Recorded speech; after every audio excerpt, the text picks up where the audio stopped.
Well, all of a sudden, get a knock on the door uh, from the police, and they have a officer with the uh, DPS or DPS. I'm sorry, with CPS, Child Protective Services, that was there, and that they were there to investigate because of they had got the report from Dell Medical Center that she had refused medical treatment for her and had left. Buy my novel, Escape from the Village, from major booksellers online. Go to escapevillage.com. Subscribe to my Substack. Go to fountainheadforum.substack.com. Thank you. Welcome to the Party Pal. This is Fountainhead Forum 195. I'm talking to Rob Roark, who has been a longtime Ron Paul Republican here in Central Texas. I know he's run for council before and has run for a few other things. I've ran for council, for county commissioner, and for Congressional District 35. Okay, but we're going to talk about something else here that's been an issue that I've been wanting to talk about for a long, long time. Rob currently is going through a nightmare with so-called Child Protective Services, and this is in an allegedly conservative pro-family state of Texas. And we're going to talk about Rob's situation. How are you doing, Rob? Good to talk to you today, Chris. Yeah. So can you, first of all, give me a background? I think you're a stepfather. Is that right? Of the girl in question? Yeah, that's correct. My current second wife, this is late in life. I've decided to take on a family again. I've raised two children on my own from my first marriage, and they are often on their own. And my wife had a daughter who, when we first met, was 10 years old, and got a good bond with both of them. And we were coming along looking at getting married and getting everything in place. And all of a sudden, she got a Jasmine, my stepdaughter, got a thorn in her finger, and it got infected, and the finger swelled up. And so we ended up going here to the local hospital, which is now Christus Santa Rosa, but at the time was CTMC, Central Texas. I'm sorry? How old was Jasmine when this happened? When it happened, she was 10 years old. Okay. And so we were not married yet, so I didn't have quite, any legal say or anything, but her mom, we went over, got her over here to the local hospital.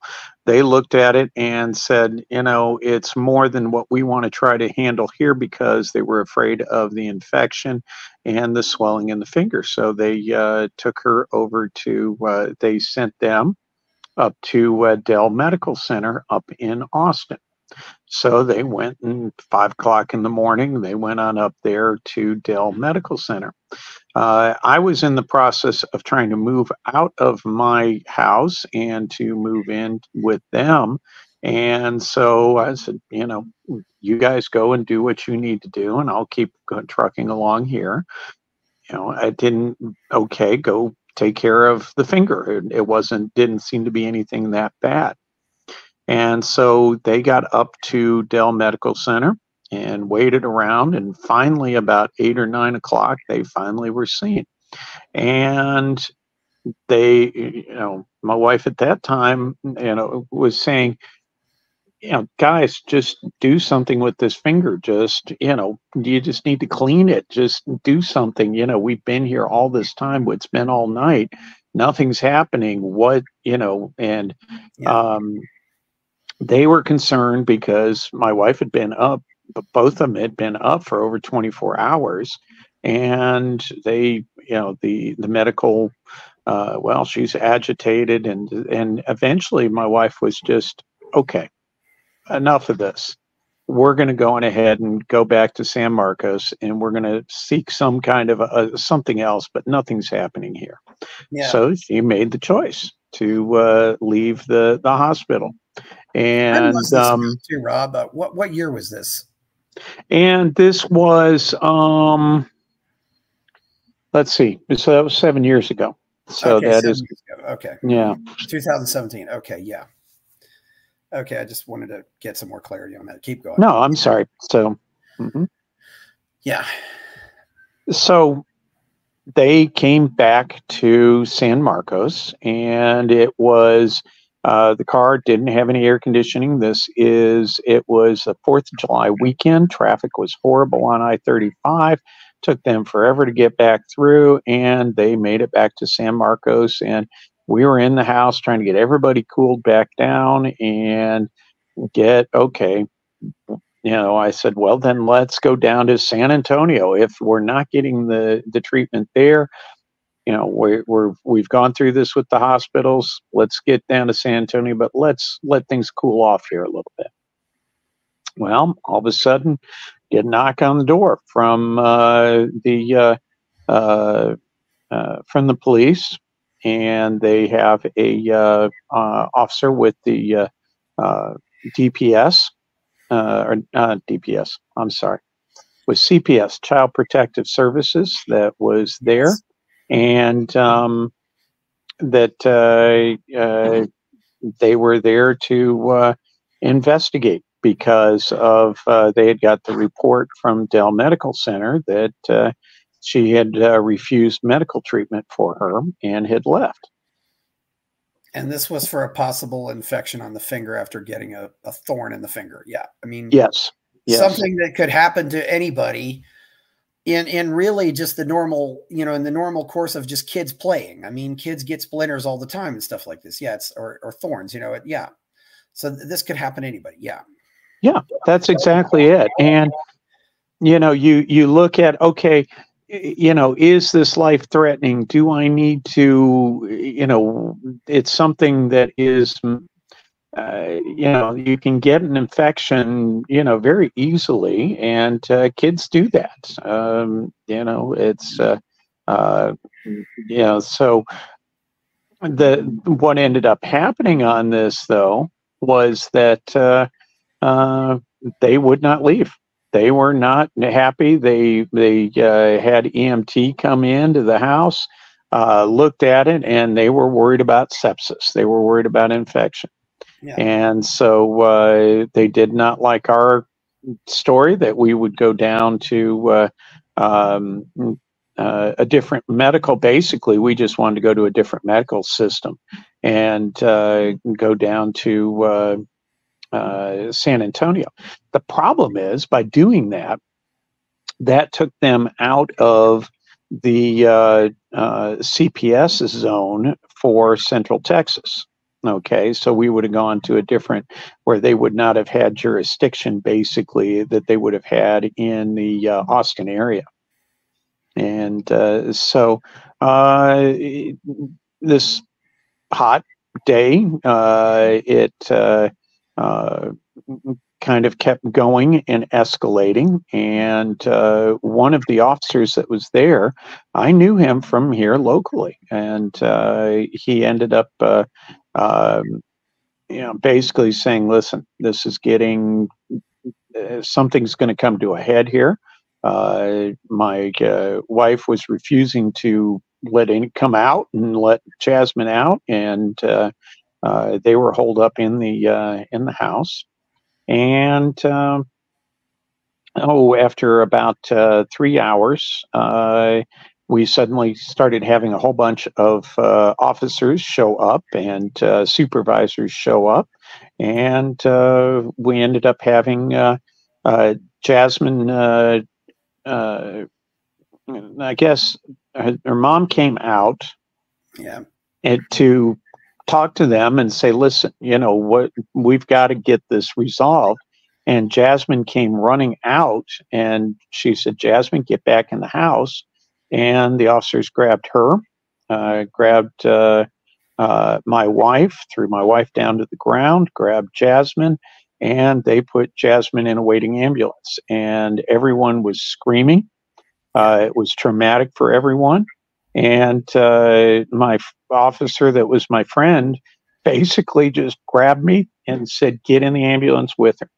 And I was not supposed to have been there. He was not supposed to have done that, but I rode with her because he knew that the trauma was horrible for her. A 10-year-old getting grabbed and thrown into an ambulance. Yeah, and so how long had she waited at Dell, and I guess this was Dell Children's Medical Center back then? Yes, up in Austin. Mm-hmm. Yeah, well there's Dell Children's Medical Center and Dell Seton, so there's no, that's true. And of course they're all under the same umbrella anyway. But yeah, there's Dell Children's. So yeah, so and you know, of course you were also being held up at the house for 3 hours when you could have went down to San Antonio. Yeah, and of course by then. It's kind of questionable at all whether, I assume you were staying at home waiting. So it's kind of because it sounds like it might have been kind of questionable as whether or not your, mom might have even been fit to drive at that point because she'd been up 24 hours. So, right. So really, and who grabbed Jasmine and who threw her down to the ground? Well, they threw Mom down to the ground. They grabbed Jasmine and threw Jasmine into the police officers who were just following orders. Yeah, exactly. We're just following orders. It's not our fault. We're not moral agents here, anyway. Well, and the thing was what they were waiting for was that they had to go in the background and to get a local judge, to sign an order so that they could remove her from the house.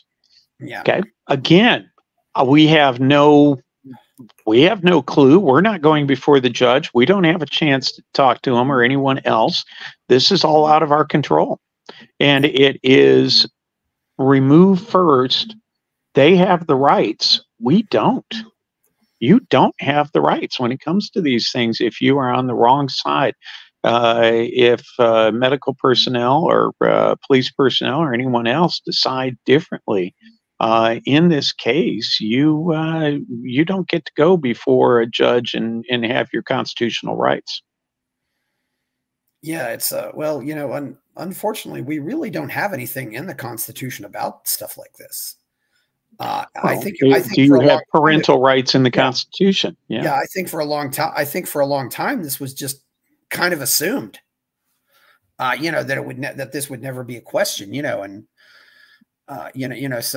what we're talking about here, it'd be like if I take my car to a mechanic. And I end up waiting 5 hours and the mechanic doesn't do anything. And then I decide to leave. And then later imagine if the mechanic says, well, he didn't want to give his car care. So, and then the cops come, okay, we're going to take your car away. It's, yeah, that's because you're not taking good enough care of your car. Yes. Should it be on the, yeah. I mean, that's that's not, it's and I don't know if there was any real, I don't know what, but sounds like it could have been bad, but, you really just you were just upset. And, I mean, hospitals and doctors, unfortunately, have no idea of what the terms customer service means. They do not care as much as they claim to care. They just, you waited all this time. And at least if nothing else, they probably could have at least given the thing, given the finger a good washing and maybe just tried to clear that up. But, it's kind of sad, but you're kind of wishing, boy, I wish we just hadn't went to the doctor at all. Isn't that just what you're thinking right now? Yeah. And, and why, all of this, and this started at about 4 o'clock that we got we got them over to the local hospital here. Okay, yeah. So this is going 4 o'clock until before they were seen 9 o'clock the next morning up in Austin before we finally got in, and then it got nowhere. And that was where my wife said, yeah, this is crazy. And I can remember my mother checking me out of the hospital once against the wishes of the people there. And this was back in the 70s. And I don't know what would happen if that happened today. You know, when mom checks Oh, you. so many things that happened back in the 70s. Yeah, My parents would have, I would have been taken away by CPS. I mean, I'm sure if, I was allowed to roam free, there was so many things that we could get well, into and do. And yeah. Well, what would happen if while the police were at your house, your daughter just decides to take off and run away?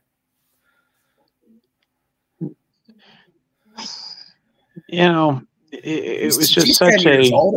She's 10 years old. It wouldn't have been impossible. It would have been out of the question, or at least she just yeah. runs over to somewhere else, because she's realizing, oh, I better get out of here. I don't know. It's Well, I remember when I was back in Chicago back in, probably about 1969. I was about 4 years old, and this was the time when you sat in the front seat of the car, and a lot of cars didn't have seatbelts, and yeah, I didn't lock the car door, and I rolled out of the car going around in a busy intersection.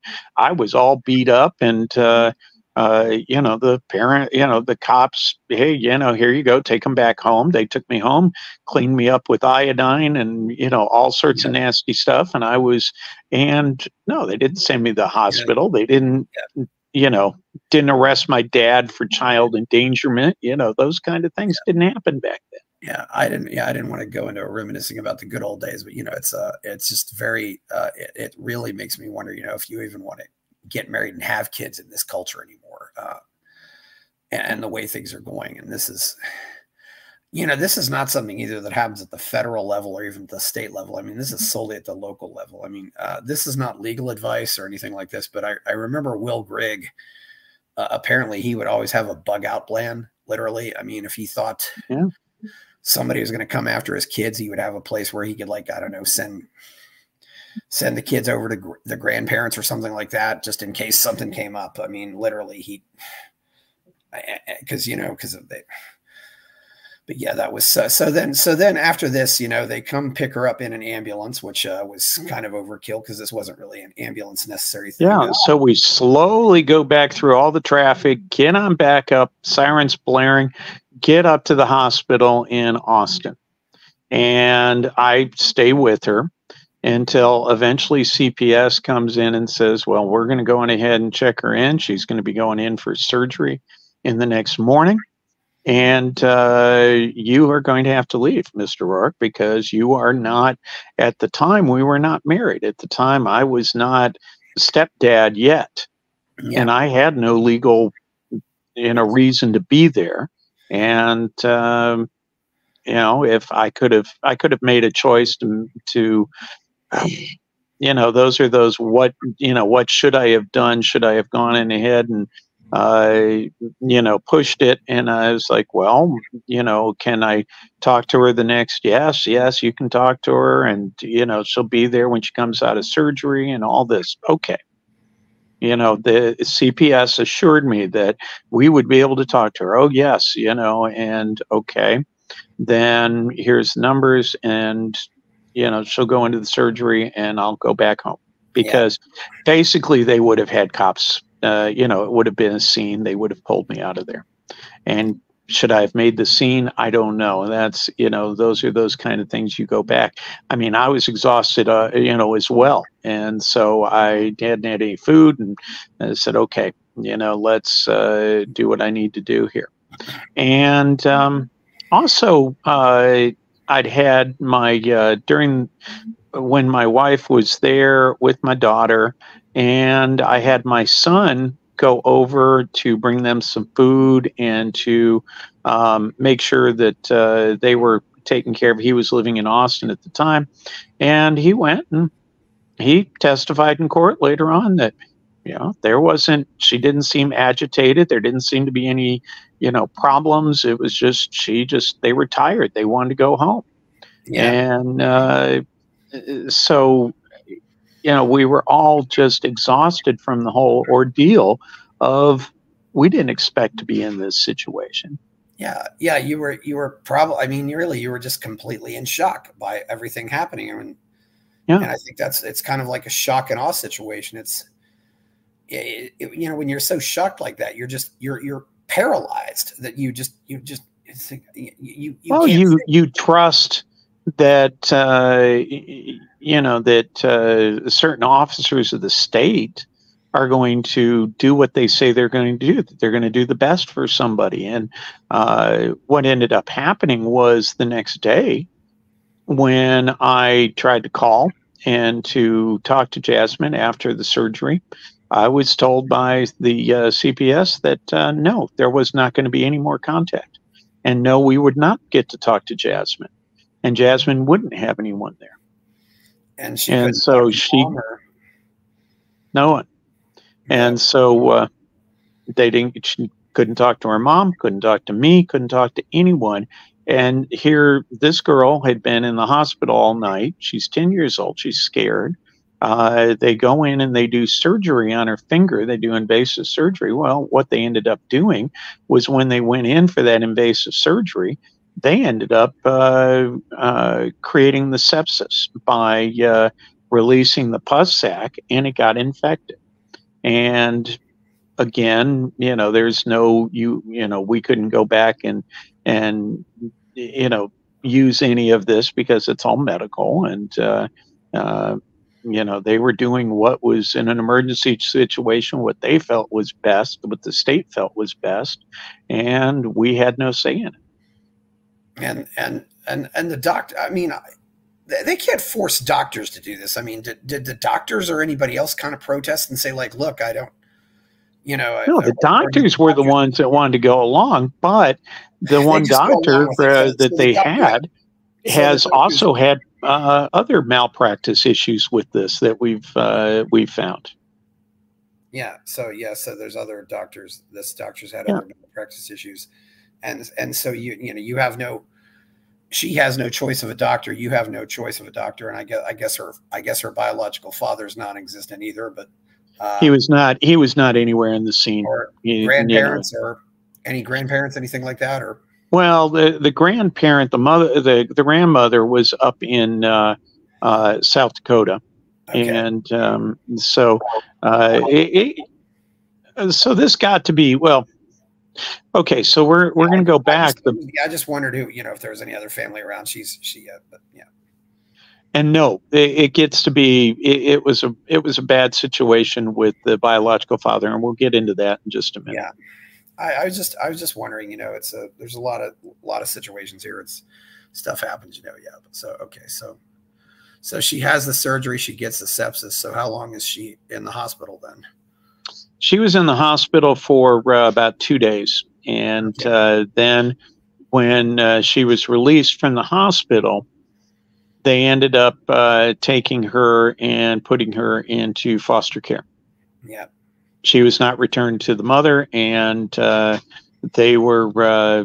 she was under the care of CPS. Oh, geez. So there was a cousin of the family that is in the Austin area that they eventually put her with, but they had her in foster care for a while.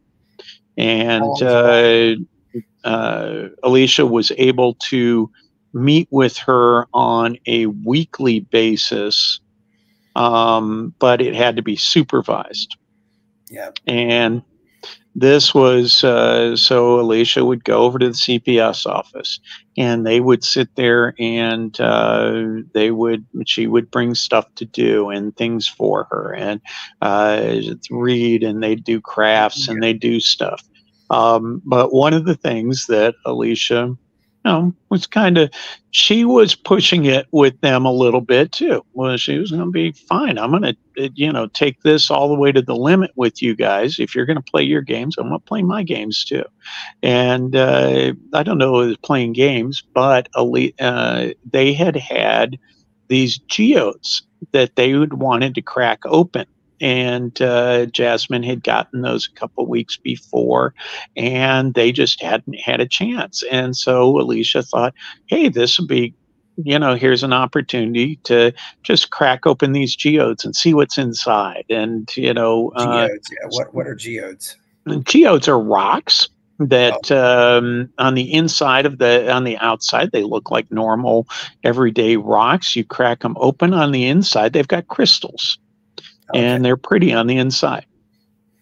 And so they start to take a hammer and break these rocks inside the CPS office. And all of a sudden, you had people running in from behind the glass. You can't have a hammer in here. You can't do that in this office. And it just, this is the way this was always going to be, this confrontational with them, because Yeah. my wife Alicia was not going to let them tell her what she was going to do. Yeah, she knew that she had certain rights, and or at least we thought we had certain rights, and I think we still do. It's just whatever the courts decide. Yeah. And so how long was she in foster care? You said a while. How long was a while? Good while, and we went through the full. So we went through, when you go to trial for a CPS, you go before a judge that is appointed. Okay, it's a family court judge. They are not elected, and that they are, and so they have their whole process is there as administrative court judges to move along these cases and to just get these people into some kind of care. And you have someone that is there that is appointed for the child. You have someone that is appointed for the parents, and you have someone from the state that is there to represent at trial. And they went through, and the first time through, and they basically wanted to have her go with me and not back with her mother. And I said, no, let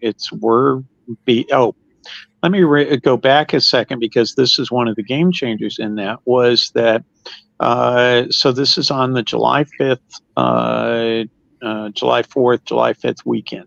Yeah, and so immediately on that July 5th, that morning after July 4th, we went to the courthouse. And since I knew most of the justice of the peace and knew folks, I was able to move us through pretty quickly. And we were married within about 2 hours. We were able to get everything going and get everything through.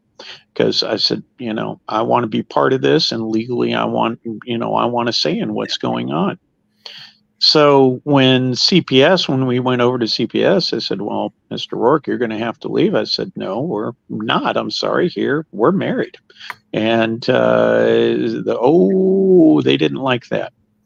Well, ended up what they did was they went back and they backdated something to say that it was just a couple hours before we got married, so that they kept me out of the loop as much as they could from any legal on this one, because they said, oh, well, the actual orders happened 2 hours or an hour and a half before you all got married. And so there was all these games that were being played all throughout the process. They do not like to lose. They don't like to play fair either. So, the warning here for your listeners is, don't get yourself in the situation in the first place, number one. And number two is, don't trust them.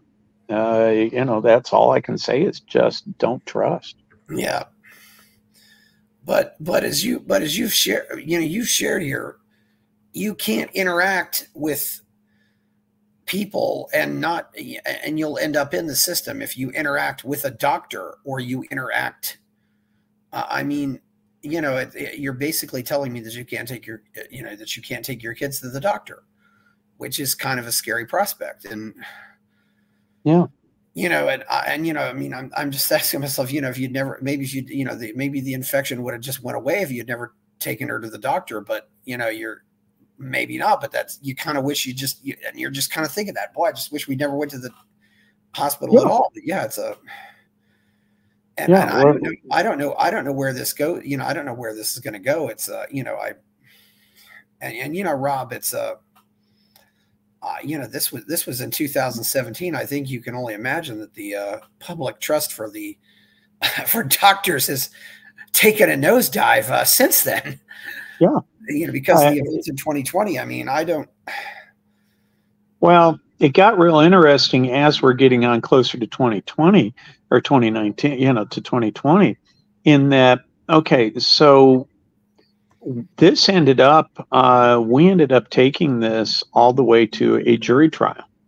And we went and got a lawyer from down in Houston that was outside of this system here. And she and her assistant, who was a former regional manager for CPS that were on our legal team, they came into Hays County and they said this has got to be one of the most corrupt places they've seen. I mean, this is coming from Houston. Yeah. And they said just the way that they want this, to happen their way, and they're going to make it happen. And the judges and everyone that was involved it was ridiculous. So we ended up getting a jury trial. At the jury trial, they were able to bring in past teachers that had claimed child abuse in the past, and this was they dug up everything that they could, and it got to be basically Alicia lost her parental rights. And so Jasmine was a ward of the state. Yeah. What would stop Alicia from filing, if these accusations aren't true, what would stop her from filing defamation suits? It was because it was a lot of hearsay, and we ended up taking this all the way. I mean, we ended up taking it to the Supreme Court of state of Texas, and we lost. There was all these different things that we filed along the way, but it was the long and short is the system is stacked against you no matter what you do, especially when it comes to children, because it's the safety of the child. The state is there to be on the lookout for the safety of the child, Yes, the state. And Rob, one thing I didn't ask too, though, by the time, Jasmine left home, did she ever have time to go back and get anything? Like if she had books to read or a teddy bear or clothes, or was she solely once she got? No, she really wasn't able. She would keep a few things, but what ended up happening was they would move from place to place, and they'd get taken from her along the way. Whatever we would give her at little bits that we did when we did have visitation before the visitation got taken away. It just, here is, so she would go from foster to foster. She then ended up going with a cousin, and then they tried to reunite her back with the dad, who has, I can't go into the details on that, but it was not a good situation. It wasn't a healthy situation. And it was probably one of the biggest mistakes they could have made. And it ended up that Jasmine, no one wanted to take care of her. She got to be problematic. She was, acting out. She was, what else would you do as a kid, and, as a kid, so, she ended up, going into different centers, different treatment centers. And eventually what happened, though, was that the grandmother in South Dakota was able to file to get her to take her and for visitation.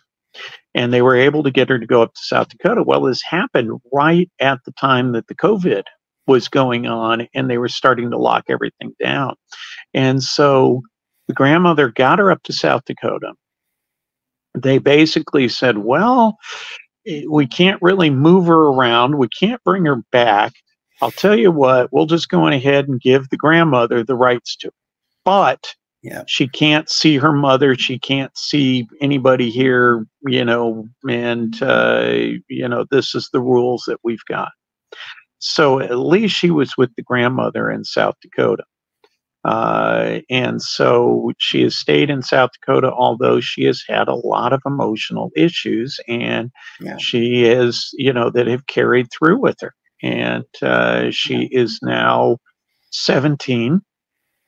She is planning on coming back here to Texas State because at least one of the things out of this is that the state of Texas does have to go on ahead and pay for a 4-year college education for her in the Texas school system for the. So she does at least have basically 4-year scholarship that she can have. And Free so, college, but when she's 18, they can't stop her from visiting you. no, she can't. They can't do anything. And so Yeah. that's basically it. We're all just in a holding pattern for the next year at this point. Yeah. So grandma kind of saved the day. And, I don't know if, I think most grandparents would probably be appalled at this, but if there's one way to get things like this fixed. That and the whole COVID epidemic and everybody's fear and, the lockdown and everything else, that the grandmother was able, she was, by grace of God, that they were able to get her out of here because she was becoming suicidal. It was, it was pretty bad in the treatment centers that they had her in. And none of this would have happened, if she'd just been left at home. None of this would have happened. They had all this stuff. Rob, there's the big question here that we've got to ask is, who profits here? There's got to be some kind of payoff for all this. Oh, yeah. Somebody is profiteering from this. Somebody is incentivized to do this. Who is making the money here? And, who is profiting from basically kidnapping kids? This is a big business. And I hope your listeners go into this a little deeper out there, because it is a profit center for so many of these facilities that they get when CPS goes and takes a child and they put them in a home. They get money for that child. And then that money is then going to the people in these homes, and that money is going to these centers. And it is a big business out there. And we're talking thousands and thousands of dollars that add up. And it doesn't matter what the outcome is. It just matters that the kids, we've got them away from home. We've got them away from whatever perception that we have. And the kid, so the alleged foster parents are profiteering off of it, is what you're saying. Because they get the money, in hand, and so then we can't take care of them, and it's on to the next one, and we move them around and shuffle them around. But what happens is that a lot of times in these centers, they're left to fend for themselves. So you take a 11, 12-year-old child, and you throw them in with 14 and 16-year-old kids. Oh, yeah. Okay. And, we've all read, oh, shoot. I just I thought about it. But basically it's about, the kids, you leave them alone and they are going to have this pecking order. They are going to take the other kids' stuff. They're going to fight. They're going to, you're going to have to fight to keep, and you're going to be moving around, and you've constantly got to be on the, you have no life. And this is at 11, 12 years old. What are we doing to our kids? Yeah. And, and it's not much different from prison, really. It's a, it's sad but true. But sometimes, the way that bigger kids treat smaller kids, that's about as bad as anybody. I think, the wrong kind of teenager is more dangerous to a 10-year-old than an adult will be. they never, that's something that almost never talks about, whether it be older sibling on younger sibling or stuff like that, or, like a 15-year-old doing this to a 12-year-old, or where there's such a difference in power structure. Yeah, it's absolutely, it's really horrible. And they basically have no advocates because they can't talk to mom and dad.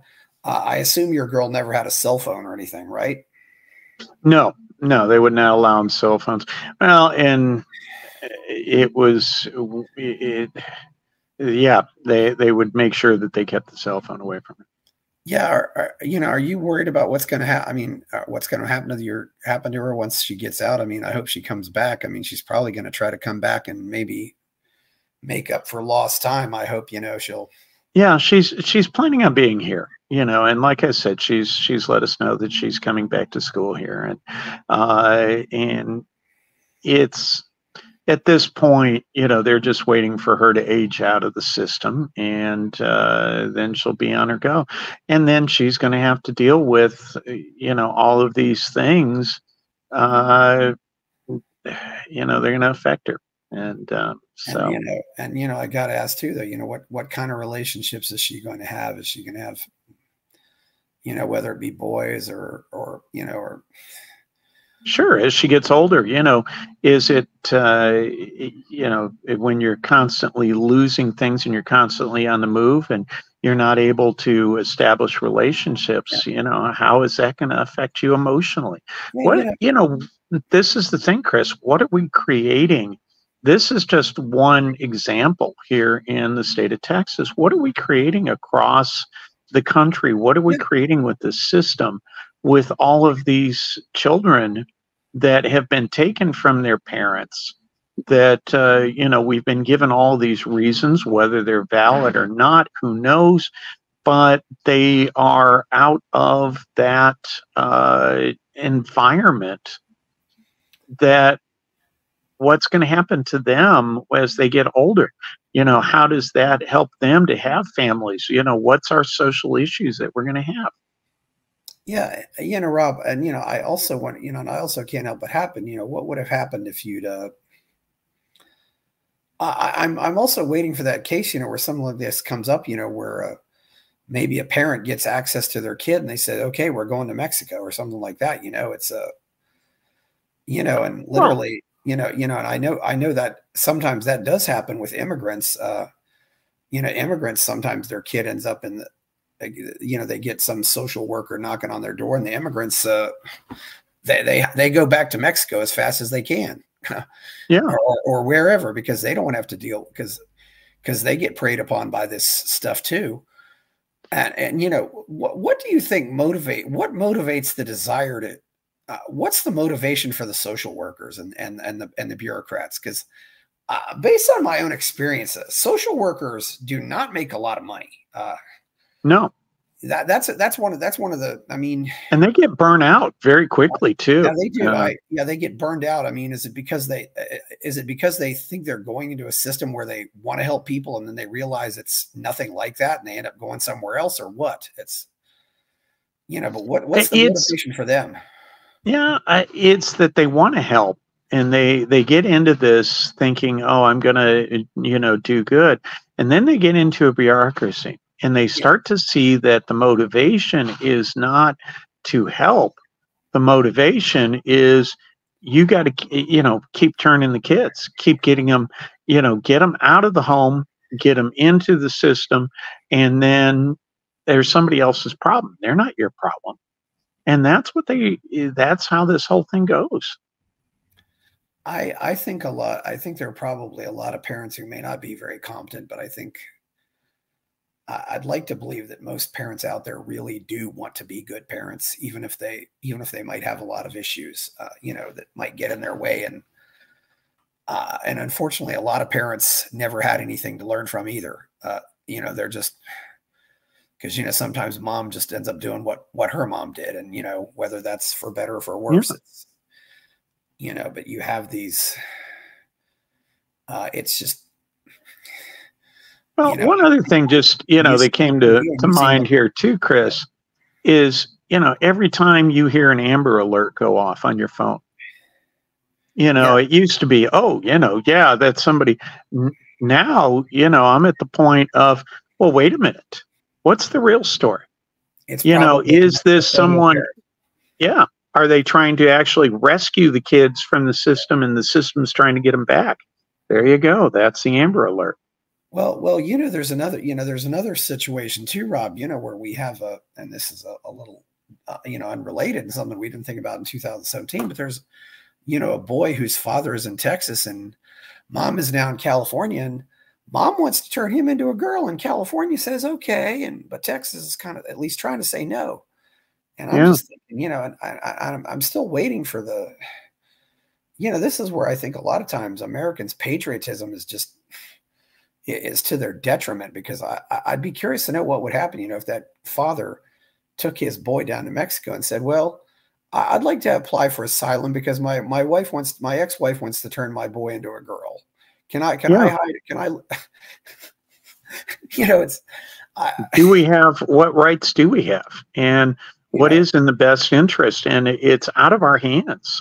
Yeah, it's out of our hands. And it just happens over, and you hear the stories, about, my mom left me in the car with the motor running once, but I hear, these stories where parents are getting called and for stuff like this too. And not play. I mean, and I don't know how we fix this. I don't know where the end game, where are we going in another 10 to 20 years with the system that we've created and with the system that is self-serving? And it's not, we talk about CPS, but it's also the whole legal system around it, is that you've got these lawyers that are making the money off of all of this in the courts. And we've got the courts, and we've got all of this that, they're, the whole system is embedded because, it's for the good of the kids. It's for the safety of the kids. Oh, we wouldn't want to take any money away from Child Protective Service. We need more money for Child Protective Service. We need to expand Child Protective Service, Yeah. And do they have quotas and stuff like that? I mean, how many kids did you take away this year? And you only took away a certain number of kids last year. I mean, I don't know what, it seems like a very corrupt system. And I, again, want to stress this isn't legal advice or anything like that. We, it's, I don't know, what's going, I do think it's just, they want to take kids away from parents, and they want to raise kids and get rid of families because they can establish this statist system that will rule over all of us. And it's a control. Sure. And, are there bad situations that kids need to be taken away from their parents? Sure. Okay. Yeah. There's bad situations. I come from back in Chicago, where I was born. I was young, and my parents were foster parents of kids that had bad situation. Okay. But the situation from then to now has changed dramatically for what it's a business now. It's embedded, and it's just like any other bureaucracy. It's never going to go away, and they're going to be self-serving. And I think, I think we're also at a time where there's actually, there's so many books, and there's kind of, also, an industry, just of people like, Dr. Spock writing books and things like that. There's so many books that parents can read now that I don't think were even available 100 years ago. How to be a good mom, how to be a good dad. There's all kinds of advice out there of just people telling you what you can do if you have a problem that seems insurmountable, because, kids don't come with manuals, No, they don't.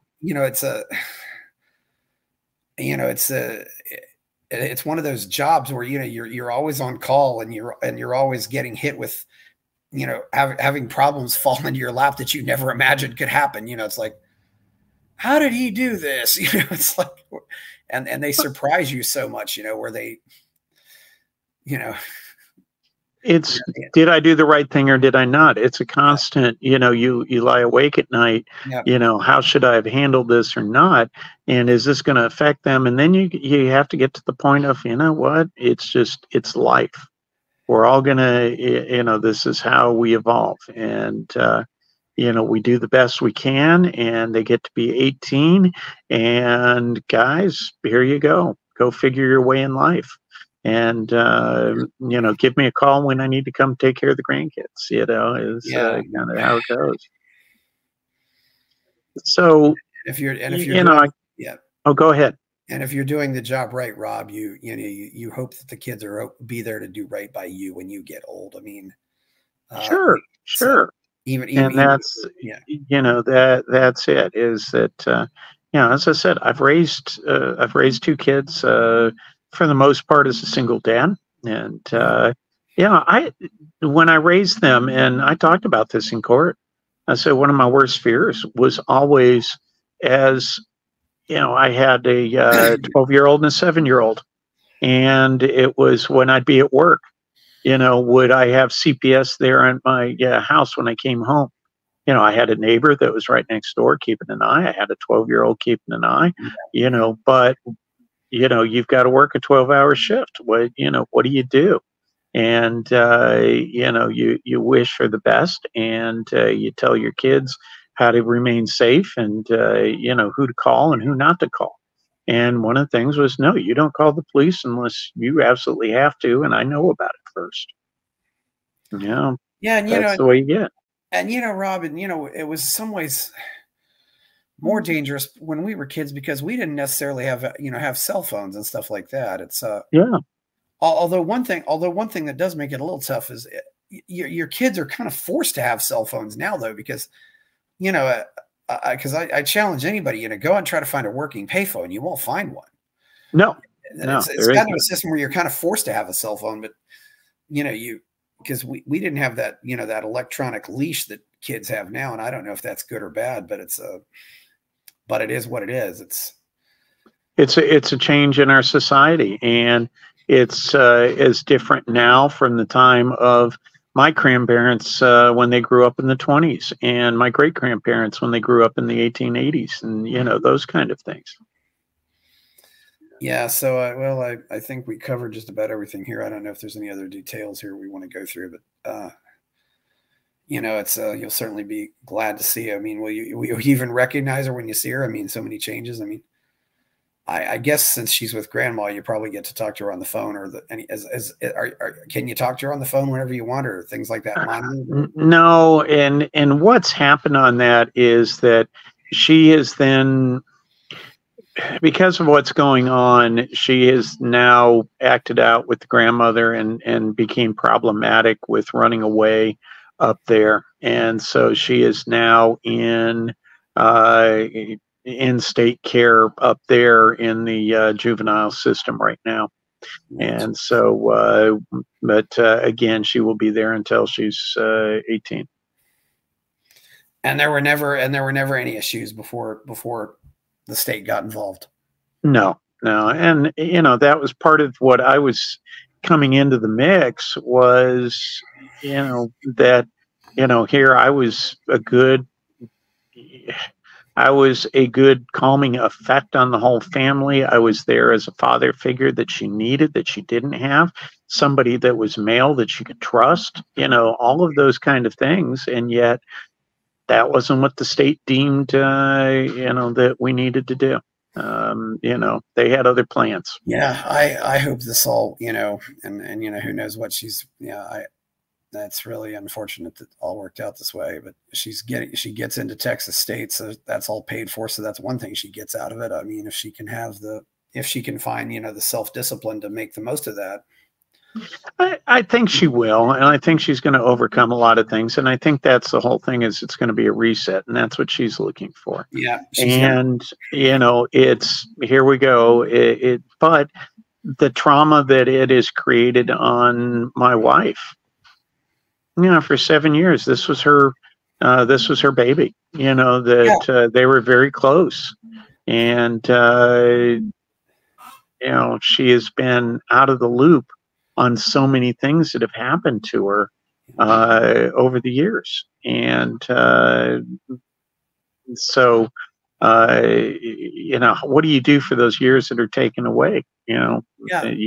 You don't have any recourse. And I don't know if you and your wife had any plans to have kids, but it certainly makes you not want to have kids, doesn't it?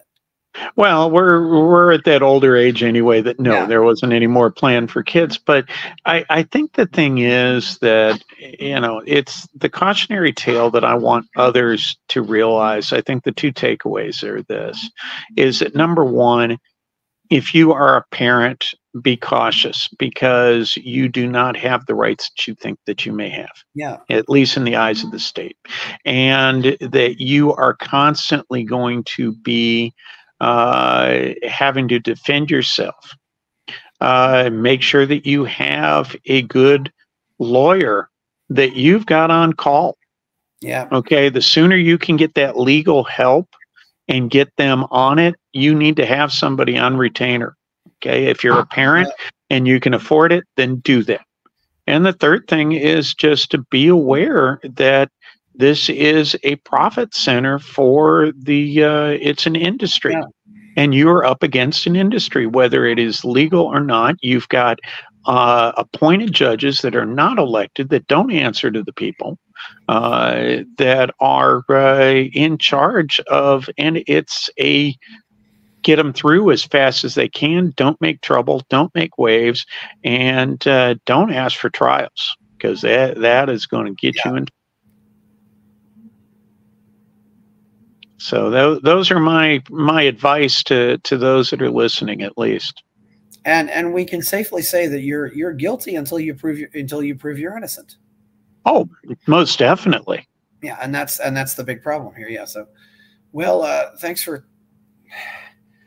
Rob, before we go, it's 2 days after a very significant event on Saturday. You got any opinions on what happened on Saturday with the possible shooting of looks like somebody tried to take out Donald Trump. I'm not voting for him, but it certainly was you got to admire at least the kind of spirit, that holds your fist up after somebody tries to shoot you. I mean, that's admirable, especially. Oh yeah, I mean, it's the election has been decided. Yeah, and I do believe, and I'm still waiting for the other shoe to drop. So yeah, I'm still waiting to see what happens here. It's I don't know what's going to happen with Biden. As I was talking about parents, it's like, how can you let your dad do this? I mean, I wouldn't have let my dad do this if he was in that bad a shape. Run for president or be on TV like that. I would have kept. Well, again, the people decide. Yep. And there isn't a lot at the I'm on the radio every on kcsm.org, KCSM 104.1 here in San Marcos every Friday night from 7 to 8 o'clock. I'm talking about We the People. And we talk about how you can make a difference locally. You can't do a lot at the national level. You can at your local, you can at your regional level. You can have an influence on your state representatives. You can have an influence at what's going on at the state level to some impact. But at the Texas state level, it's very difficult, but you can have some. But definitely at your county, definitely at your local level, and that's where you want to get involved in the politics. I really don't watch too much what's going on, and I tell people, don't let yourself get sucked into what's going on at the national level. Watch what they're doing at the local level. Who are these judges that are getting elected? Do you know who they are? Because you're going to have to go before them, and they could be pulling your kid away from you. Yeah, and it probably would have been worse if you didn't know all these people, because it sounds like you know quite a few people in San Marcos. Yeah. But it's